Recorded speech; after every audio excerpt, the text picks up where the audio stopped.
Hello learners, greetings from Aisect Learn, well known for better education and better careers. This is your friend and host Mayank Batra for your digital marketing program, and today we'll be learning about email marketing.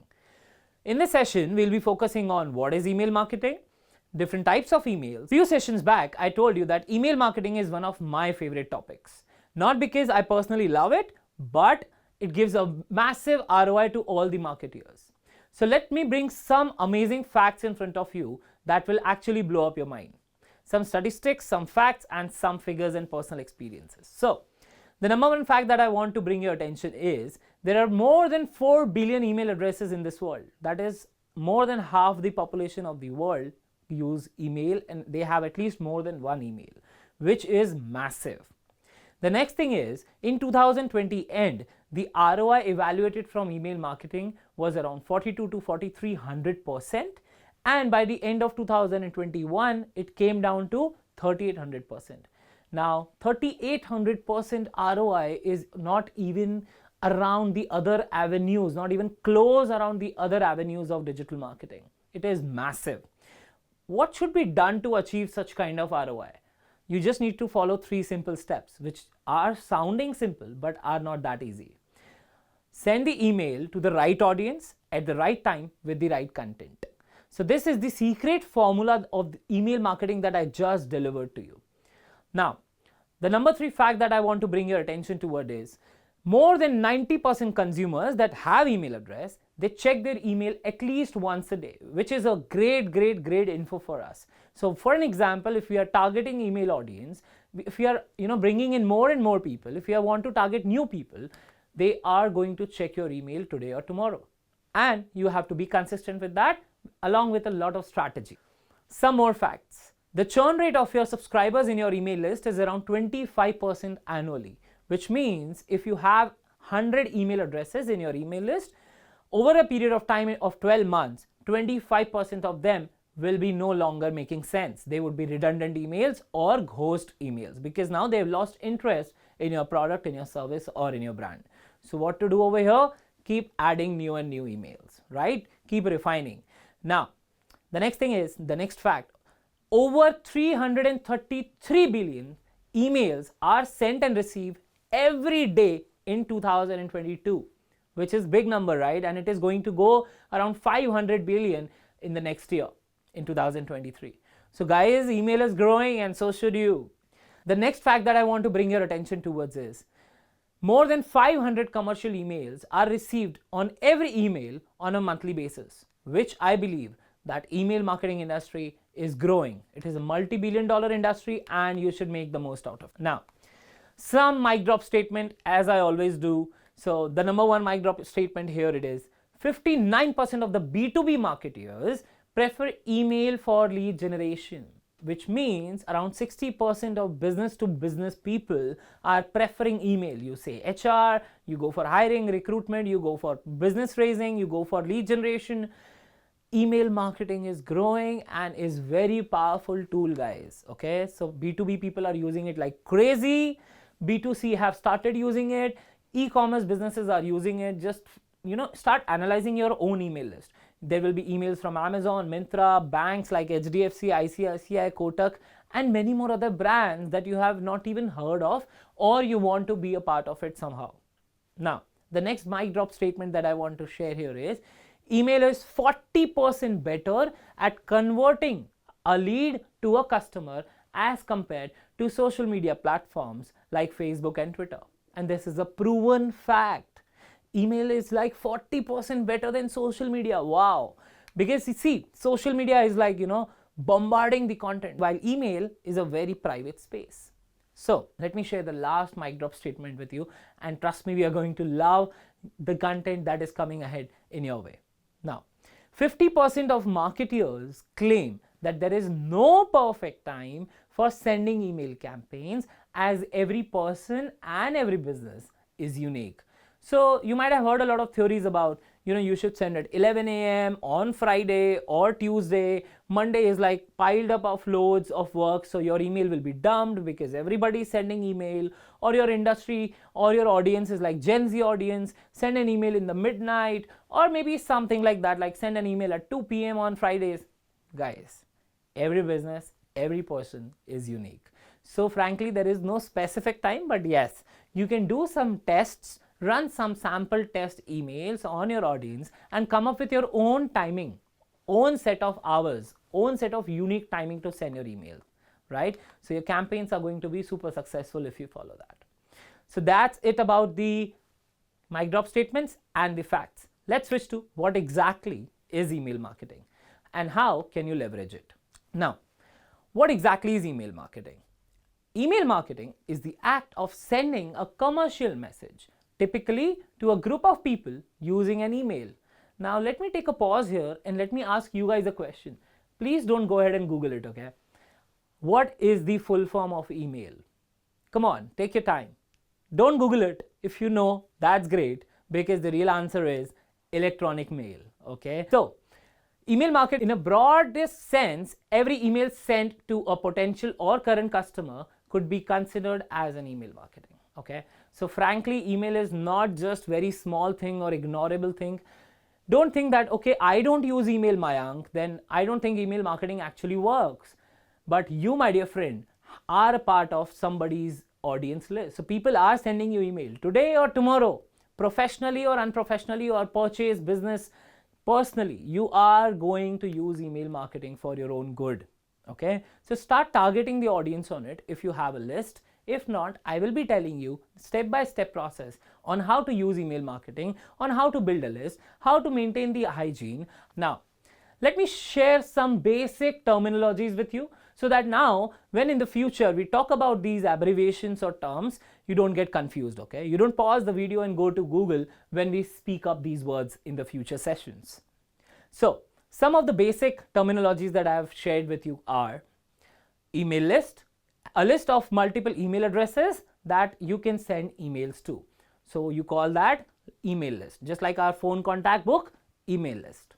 The next keyword is leads. We all know what leads are, like the potential customers, the potential audience that has shown interest in your brand, and in this scenario they have shared their email with you. They have subscribed to your email list, they are a part of your email list, or they have subscribed to your blog and somewhere else on your advertisements or anywhere. They are interested in your product or brand. Now, the third keyword is ESP.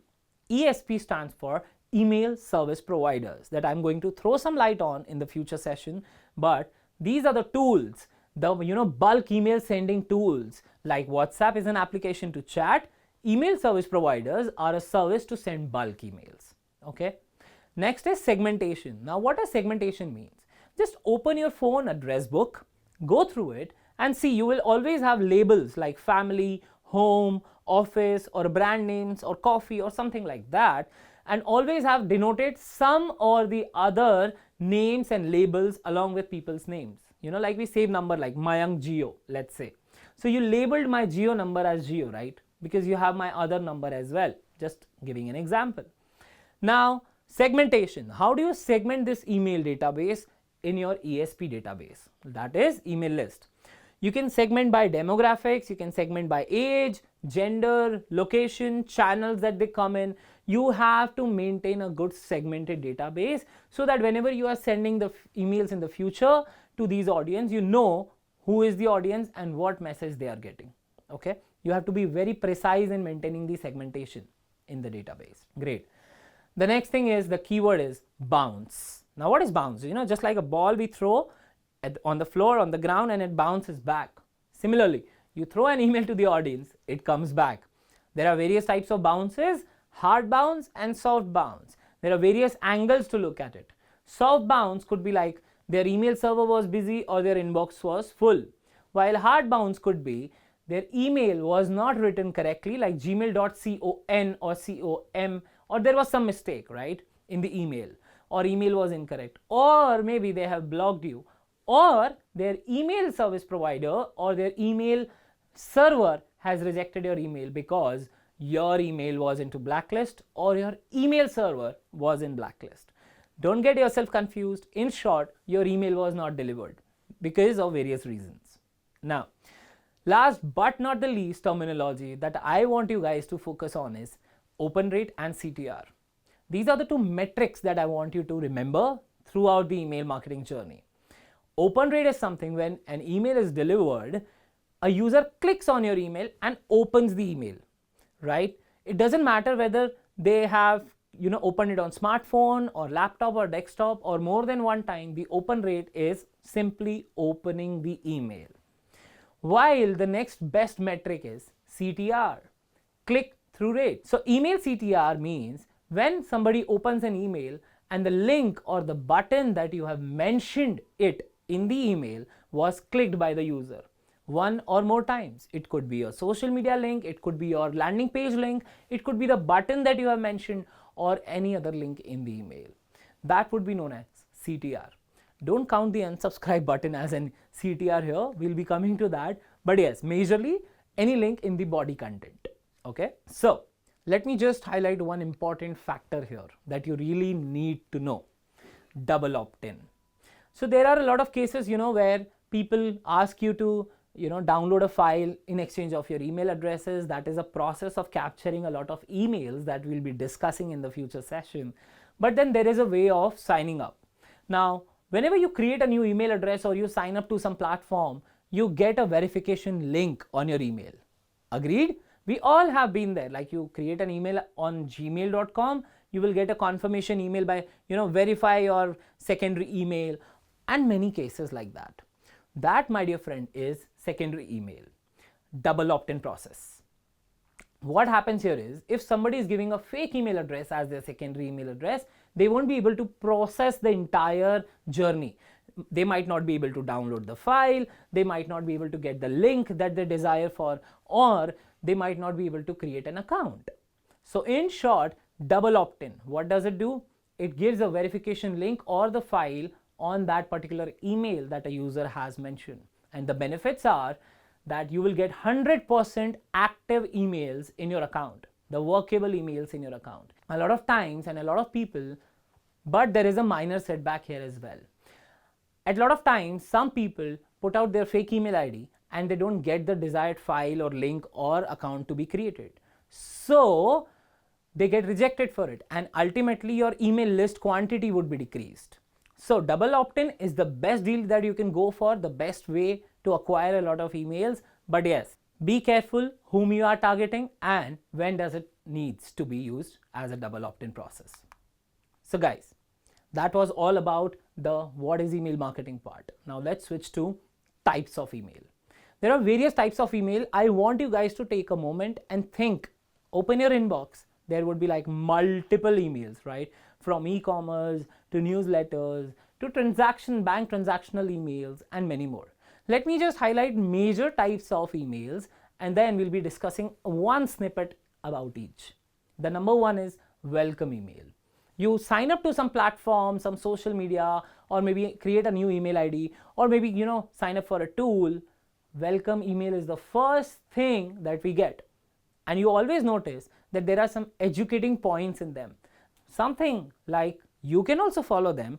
So in usual welcome emails, what do you get? Please add our email in your whitelist or your contact book. And if you have got this email in your promotions or junk folder, please move it into the inbox and save our email in your contact list. So that in our future communication, if we send emails on fortnightly or monthly basis, you will get it directly to your inbox and you will be updated. So what we just experienced here, number one, educating about getting emails into inbox. Number two, the brand actually mentioned the frequency of communicating with the audience, which means now their mind is wired that, okay, I will be getting emails within a fortnight or within a month from this brand. So they don't unsubscribe you when they get one. Okay. So these are the various ways how you can educate the customer in the welcome email. Now, the next one is transactional emails. This is very simple. You do any transaction in the bank, credit card, debit card, OTPs, you get an email. But be very careful. There are a lot of phishing attacks or phishing attacks, what we say, a lot of fake emails or fake bank emails or transaction emails comes to you, or maybe like your password has been changed or something like that. Please make sure don't click them. Okay, be very careful. Whenever you receive a bank email or some sensitive email like this for any of your accounts, social media accounts, always check the sender's email. The sender should have proper domain after the @ icon. Like @facebook.com, @google.com. Make sure you follow that tip, okay? The next type of email are like newsletters and updates emails. For an example, you subscribe to my blog. Now my website is growing. Now I need to change it, or some achievement, some award. I'll make sure my audience knows it, right? I achieved a milestone of 1 lakh subscribers on Instagram, let's say. So I'm going to share it with my email audience as well, so that they can congratulate me and they should know that how they are a part of a big brand now, how important it is for me and them together. There could be a lot of, intervals and frequencies to be set here. Now, the next thing is birthday and anniversary emails. Usually we sign up on the forms, we give out our birthdays and anniversaries, and we get regular, birthday wishes and anniversary wishes, especially from the restaurants and hospitality businesses. That is one main thing how you can consume this effort as lead nurturing effort. You're just reminding the audience about your brand. By wishing them, they feel good, emotion triggered, happiness emotion triggered, voila, win-win situation. Make sure you use that in your tactics as well. The next thing is lead nurturing email. You signed up on Myntra, you signed up on Amazon, you signed up on Facebook, they want to sell you something. They will keep on sending you updated emails, updated offers, updates about exclusive sales and whatnot. They are nurturing you regularly by providing more and more value every day. How many of you people use Grammarly here? I personally love Grammarly tool because it helps me to check all the spelling mistakes, not just in my Google Docs but anywhere I write. Some people also use Grammarly keyboard on their smartphones. You can use it to, spell check your grammar, your tonality check, everything. So when you sign up to Grammarly, Grammarly is the best example for drip feed email marketing campaign. They start by offering you 10%. Then after a few days, if you don't purchase it, 20%.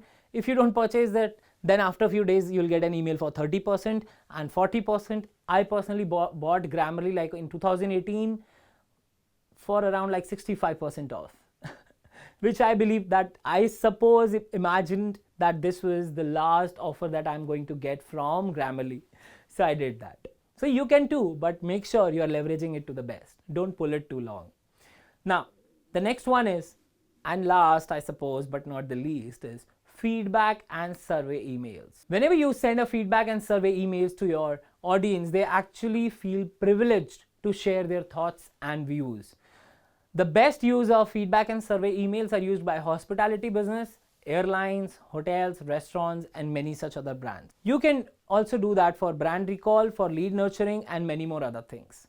So ultimately, it's a win-win situation for both of you. You know what was good, what was bad about your brand or business or service, and your audience know that somebody is listening me and I can talk to the brand and make sure I get benefit out of it as an audience. So that was all about different types of emails. Let me share some important list of email service providers. I know this session is getting interesting, but trust me, the future sessions are gonna be super interesting.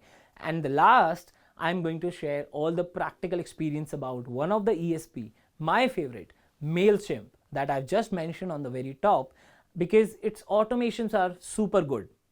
So the list of ESPs are endless, but let me share some major ones. MailChimp, best automation. Auber, AWEBER. You can visit that. It has beautiful UI, UX, and they have the best beginner tutorial videos. The few of more list followed by are Constant Contact, Sendy, AWS, SendGrid, HubSpot, and many more. So you can choose wisely according to your integrations and applications or UI, UX experience. There are some differences that I want to highlight here. MailChimp, as I just said, has the best automation. You can prefer AWS only when you have a list bigger than 1 lakh subscribers and addresses. AWS is like very heavy in terms of server and in some sense of pricing as well. So yes, most of the ESPs have free service of like MailChimp gives you 10,000 emails free per month up to 2,000 subscribers. But then if you switch to AWS, from the very first moment it will be chargeable, very less but chargeable. So make sure you use the email service providers servers according to the requirement of your brand or business. I hope this session was very fruitful to you. Let's meet in another session. Till then, happy learning. Ciao.